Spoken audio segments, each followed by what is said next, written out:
The Israelites are finally free from slavery and the iron fist of Pharaoh. But they are stepping out into the unknown after 400 years in Egypt, led by an unseen God, headed for a land they've heard stories about from their ancestors but never set foot in, much less seen for themselves.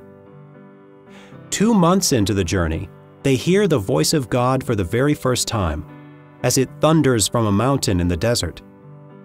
In the second half of Exodus, God establishes a covenant with the Israelites, making their relationship official. The terms set out in Exodus make clear that He is no ordinary God.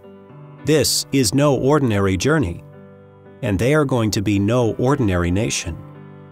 Their relationship is to be exclusive.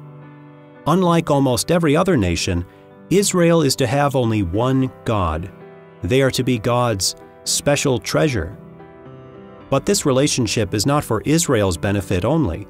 They will be a kingdom of priests, an emissary to the nations around them, pointing the way back to God. What's more, God intends to dwell with His people every step of the way to their promised new home.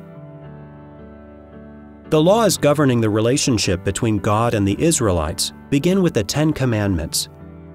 These laws are meant to help the Israelites live into their new identity as a special treasure and their new purpose as a kingdom of priests. But after presenting an initial collection of laws, Exodus takes a seemingly bizarre turn. Much of the book focuses on the design and construction of a massive tent structure known as a tabernacle.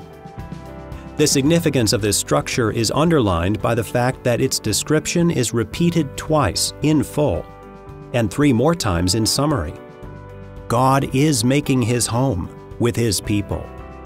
The tabernacle design is filled with artistic depictions of God's creation, the earth, sea, lights in the sky, and more, reminding the Israelites that God intends for this world to be His home. And this tent, this portable temple, is the very heart of God's dwelling. There's much more to the closing pages of Exodus than drapery measurements. The tabernacle shows how God is advancing His plan to restore the world and repair humanity's broken relationship with Him.